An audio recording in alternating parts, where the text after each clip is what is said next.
This is Hi Dad, the show where you get the advice your dad would give you. Because common sense isn't so common. Here's your host, Shane Ball. Hello. Welcome to Hi Dad. You know what? We've been gone for a while. We really have. It's been forever, right? I know. I missed y'all. I was like, oh, man. I know. I know. But glad to be back, and I got to share this. I got to share this. Okay. So Sunday morning, you know I'm a pastor. So Sunday morning, my wife says that they're doing announcements right before dismissal of church. Okay. So she says she has a special presentation during announcement. So she asked me to come up, and she started reading a poem. It was cheesy, you know. And she even said in the poem that it's going to be cheesy. That is cheesy. You know, she said it may sound cheesy. But at the end of the poem, she told me, now we've been married for about a year and a half. Yeah. So at the end of the poem, that's when she tells me in front of everybody that she's pregnant with our first child. No way. Yes way. No, I'm just kidding. I already knew. Know, you were there. Unbelievable. Can you imagine? I stood there. I froze. I was like, and my father, he's 81. He was running. The assistant pastor ran off the pulpit out in the lobby. People were jumping and screaming. People in the children ministry was coming out. What in the world's going on? But they kind of figured it. It's like, no one's getting married. What else would be a big, Jasmine must be pregnant. Yeah. Oh, that's so exciting. So, yes, very excited. And today is 3 days later. And she went to the doctor yesterday. And the doctor said, you know, everything's normal. They did the test, sure, and everything's normal. All of her levels are normal, so awesome. We're looking for it. So, as I said, this is my first child, so I will be a real dad on Hi Dad. You know, that's exciting. So yeah, I'm looking forward to it.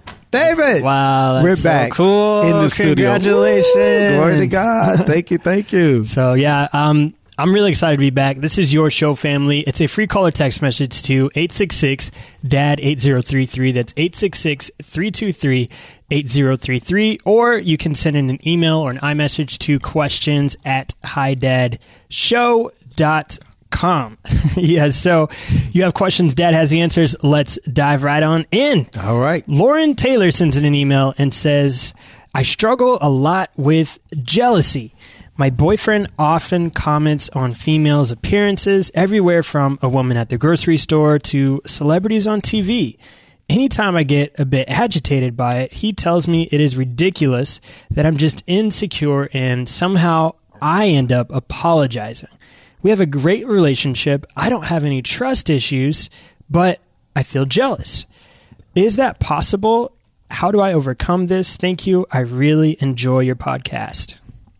Thank you so much, Lauren. I appreciate your openness and your honesty. And thank you so much for that great comment about the podcast.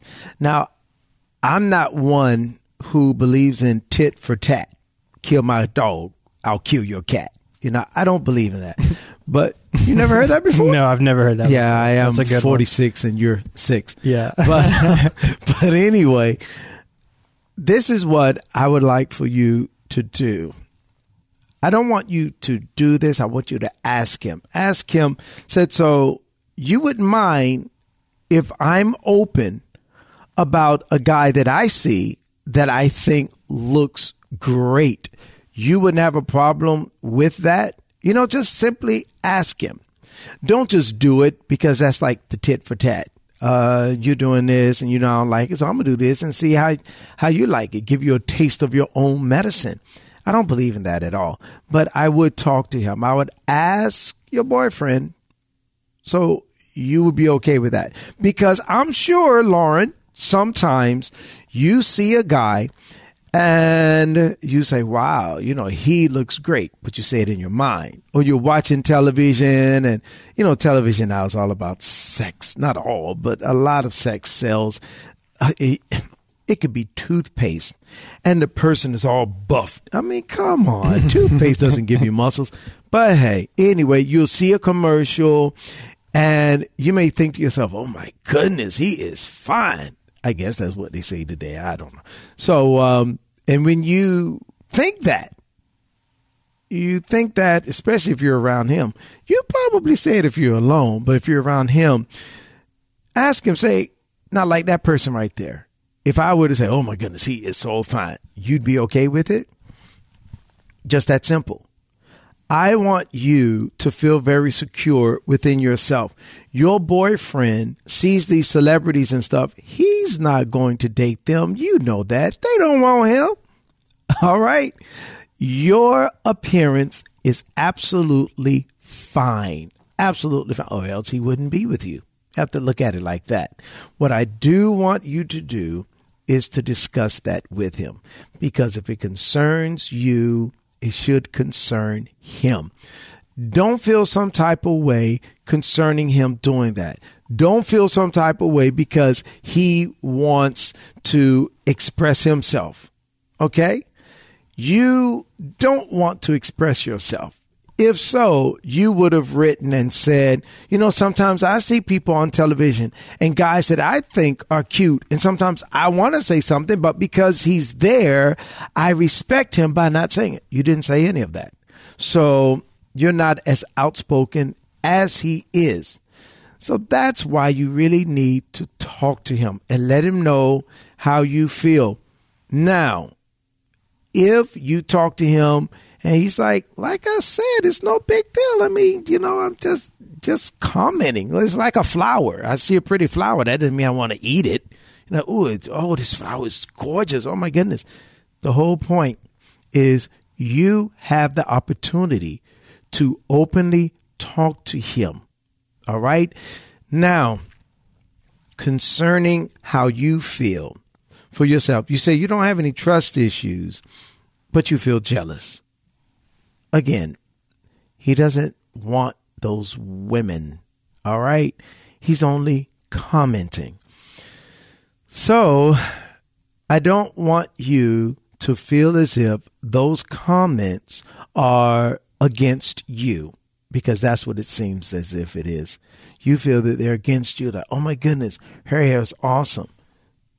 Meaning what? My hair is not so awesome? No. He's not talking against you. He's only talking about them. That's all. It's just that simple. And there's nothing for you to be jealous about. As a matter of fact, this is something that I believe would help you. He sees a young lady. Oh, wow. She is in great shape. Wow. Look at her. You comment on that as well. Oh, yeah. I bet she does. This is me looking at TV. You and him looking at TV. That's why I'm looking this way. Oh, wow. Yeah, I bet she does a lot. She has to do a lot of cardio just looking at. You compliment the young lady. That's what you do. You give your compliments as well. The old saying, if you can't beat them, join them. You're not trying to beat, but just compliment. Get in his flow. See how he responds to that. That would be interesting. Oh, I wish I could see that. Oh, man, she is cute. Like, oh, yeah, she has a real pretty face and her body is well toned. I wonder what his response would be to that. I'd love to know. Email us back. Let us know. But get in it, okay? Talk about it. And I'm sure you'll be fine, Lauren. All right? You're the best. God bless. Thank you so much, Lauren, for sending in your email. Justin sends in a text message, says, I'm wondering whether I should leave my church. It's getting to be where I feel like I'm not learning anything anymore. It hasn't always been like this, though. It's just gradually gotten worse and worse. I don't feel like I'm growing anymore. Can you help? Yes. Justin, I want you to think about your life. What is your purpose? Okay. Your purpose, once you think about what your purpose is, and just to help everybody so you'll know how to figure out your purpose, what do you like to do? If you could do it for the rest of your life without even getting paid for it, what do you like to do? almost really 8.5 times out of 10, that's your purpose. Or what is it in life that you detest, you literally hate? Then that is your assignment to fix. Okay. Things of that nature. You know, David is around me quite a bit, and he sees whenever I see a young man who most times you can tell that person is unfathered. I can't take it. I just cannot. I can't take it. It's like I want to do something. I want to go meet him. I just want to say, hey, man, what's up? God bless. I'm Pastor Wall. What church do you go to? And just start talking and just making sure he is okay. Even for daughters as well. A young lady, you can tell she just needs somebody. That's my purpose. As a pastor, I'm a spiritual father. And of course, I told you earlier, I'm a natural father now, even though my child isn't born. I'm still a natural father.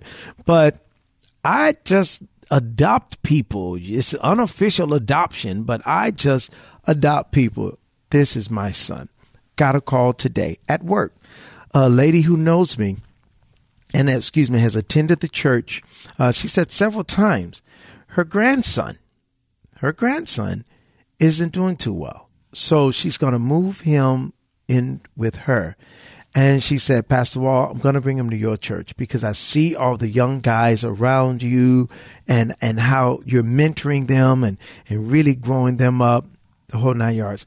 So she said, I'm going to bring him there. He will be there every Tuesday night for Bible study, and he will be there every Sunday morning, whatever I have to do to make sure that he does what he's supposed to do. Okay?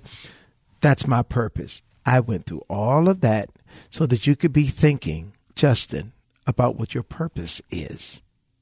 Now, I want you to go to your pastor and let your pastor know, I believe my purpose in life is blank, blank, blank. Once you've spoken with your pastor, let your pastor know. And see, this is what I'd rather. Being a pastor, I'd much rather you go to your pastor and say, Pastor, I'm going to be very honest with you. I don't feel as if I'm growing here. Now, I'm just going to be quite open and honest. If your pastor is really, really, really a person who really cares about you, his response will be to engage in more conversation because he wants to find out why you're not growing. I know if somebody came to me and said that, I would ask questions. Well, where are you in life? What's going on? Where are you in terms of your life events? Where are you in your progress in your relationship with the Lord? What's going on in your life that you really, really want God to speak to, that the sermons that I'm delivering, they're not speaking to your need or needs, and allowing that individual to talk to me. Now, sad to say, but some pastors will be very offended by that. So what do you mean you're not growing? Or something, whatever they would say. So I would just say, talk to your pastor. Let him or her know you're not growing. What you're receiving really isn't causing you to get closer to God.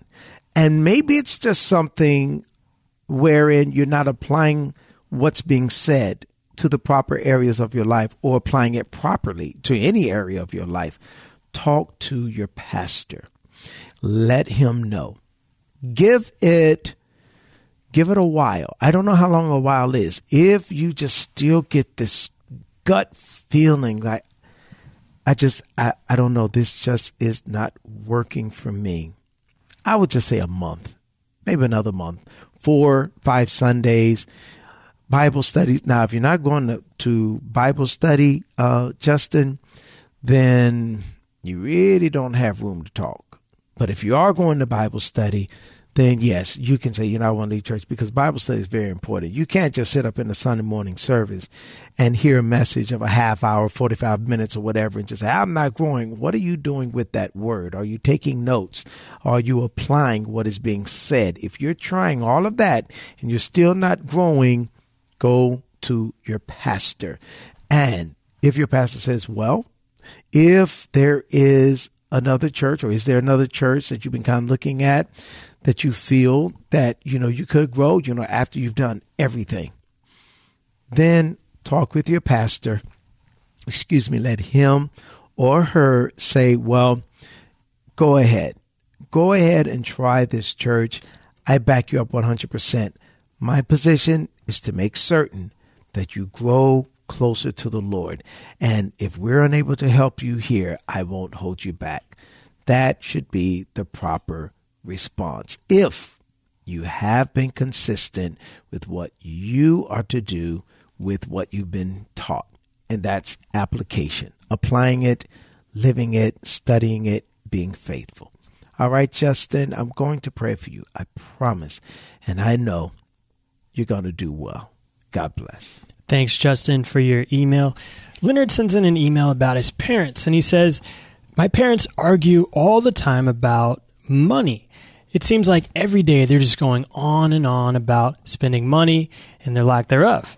I see the problem, though. They buy all the stuff that they don't use, and they go shopping for new clothes when they could just wash their old ones.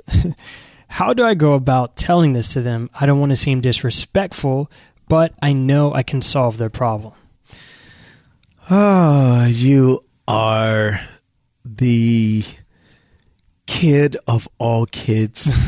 I mean, you are not even 5 stars, 5.5 stars above the 5-star. Leonard, I'm telling you, man, what young person wants the parents to spend less or to be very responsible with their spending? Most young people, I want this, I want that, I want the other, this, that, the other, this, that, the other. That's what they want. But look at you. I like this, man. Fist bump.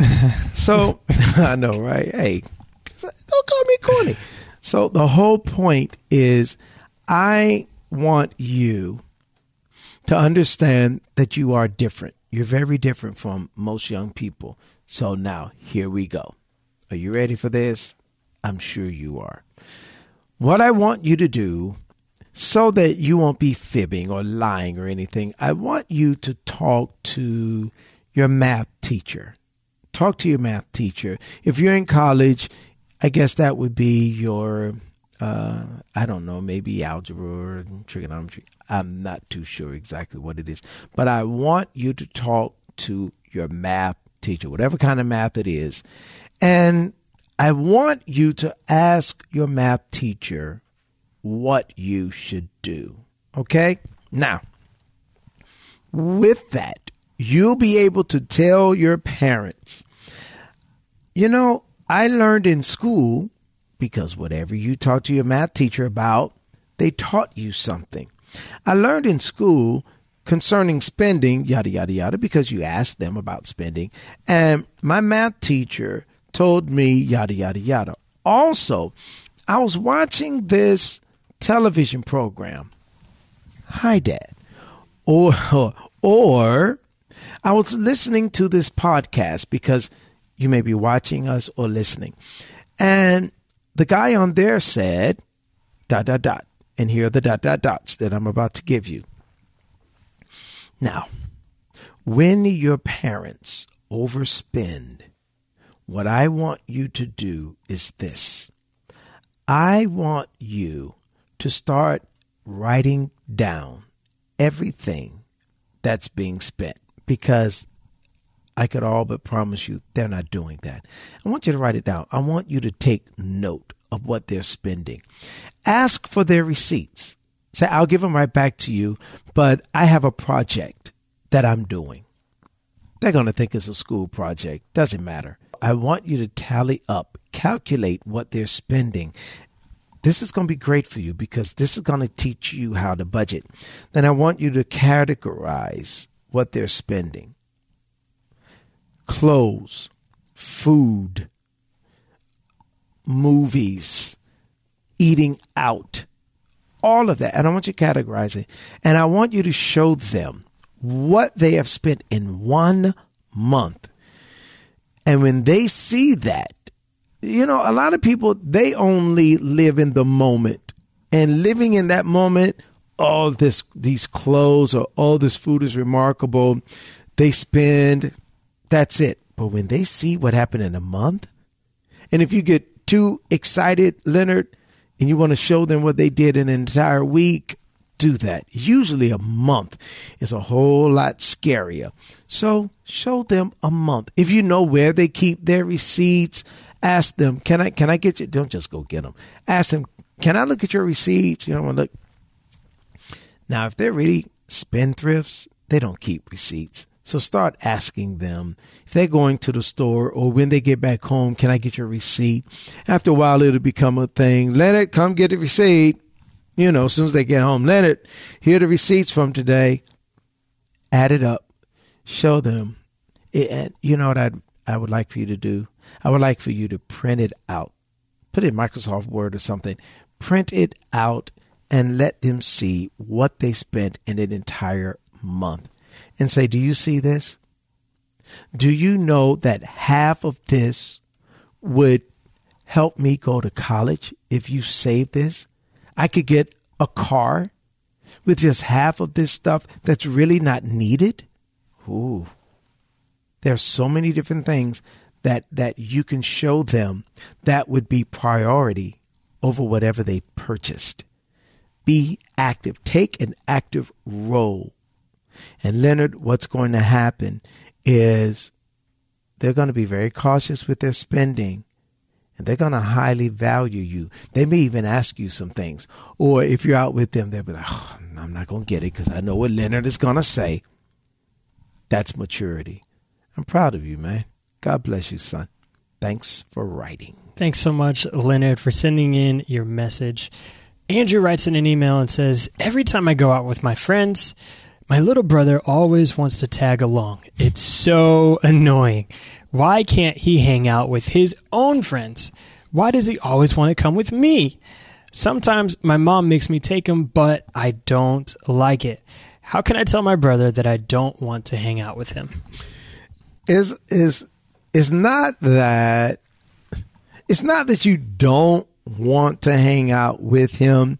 I really think it's because of your friends, Andrew. I really think it's because of your friends as to why you don't want to hang out or have your little brother hang out with you, because your friends like, dude, your little brother, get him or put him somewhere, you know, like he's an old toy.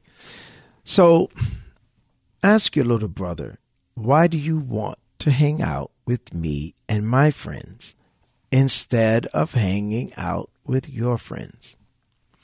Your little brother, Andrew, may be very mature, and his friends bore him or are not on his level. Okay? If that is the case, then I want you to talk to him about what you and your friends talk about, just the two of you. And I want you to listen to what he has to say, because for some reason, I really believe this, that you're not allowing him, or your friends don't really allow him to talk. And if he does, you don't pay attention to what he's saying because he's your little brother. And if your mother is allowing him to hang out with you, I don't think that you are 16 and he's 7. Not at all. I doubt that very seriously. I guarantee that there's probably only maybe a 3, maybe a 4-year difference. So it's nothing huge, or else your mother would not be sending some little boy with you, except for the fact that little boys tell. And maybe your mom wants him to keep an eye out on what you're doing so he can come back and say, Mama, guess what? Andrew did this, that, and other, something like that. But talk to your little brother and ask him about the things that you all do. I want you to kind of probe his mind, kind of get a feel. And you'll say, wow, I didn't know you thought about things like that. That's really something. Now I see why you want to hang around our friends. So your friends don't talk about things like this, or maybe his friends are just boring, period. And when he's around you and your friends, it's a lot of fun. Okay. So ask your little brother, say, listen, I don't mind you hanging out with us, but there's sometimes I just want to be around my friends because I may say something I don't want you to know. Not that I'm doing something wrong, but I want to be around my friends sometime without a family member being there. Be open and let him know, say, I really, really, really don't want to hurt your feelings, but sometimes I do just want to hang out with my friends. So that doesn't mean you can never hang with us, but just sometimes I do. I just want to hang out with my friends because if I say something to them about a girl I like, they'll be listening and like, wow. And you'll be, oh, you got a girlfriend or something like that. Who knows? Whatever it is that you don't like about your little brother hanging with you, talk to him about that. Talk to him about it. And just let him know, I don't know. It's just little brothers hanging out with me and my friends, just not all the time. But I don't want to hurt your feelings. And I want to also teach you, because this is something else I was thinking. I'm just going to bring it out here and see what you'll do. Andrew, I want you to tell your little brother, let me teach you how to make your friends as fun as my friends are. Okay? Let me teach you how to teach them. And then that would help you that way. But you have to communicate with your little brother. Why does he like hanging out with you? You have to communicate. Once you know, then you know what you need to do. And that will help settle everything. It will. Communication, people, is the key for whatever the problem is. Communicate. Yeah, communication's a really good. I think if my brother would have sat me, because I was one of those kids, right? I had an older brother, and I was like, why can't I go out with you? Why can't I? Yeah. And so if he would have sat me down, brother to brother, which all I was looking for was that kind of time and attention anyway from my big brother. If he would have sat me down and said, hey, I just want to hang out with my friends. Mm-hmm. And sometimes, and it doesn't even have to be anything complex. I just want to hang out with my friends. Sometimes, let me do that, and maybe some other time we can spend some more time together. Right. That would have been it. Yeah, like a precious 2-minute conversation. Yeah. And next time he was going out the door to a water park or something, he's saying he's going with his friends, then I would have been like, so, okay, well, maybe I'll get to hang out with him later. Right. So that's good. Yeah. Communication is definitely where you need to be. It really is, Andrew. But you'll definitely do great because you love your little brother, else you would not have written in. All right. God bless. Thank you so much, Andrew. Angel is our last question of the day. She writes in an email and says, every day when I come home, my dad always has something to say to me. Sometimes it seems like he makes stuff up just to get on my nerves. He's always on me. Every time I lift a finger, I have done something wrong, and it's driving me crazy. How can I say to my dad, without starting another argument, how I feel? Well, Angel, I don't think you're telling us everything, because for some reason your dad is getting on you and he's on your case. Why is he on your case? Something had to have happened. Okay. Now, there are parents who are overprotective and who are, what's the word whenever you taskmasters. They are taskmasters. Not so much do this, do that, don't do the other.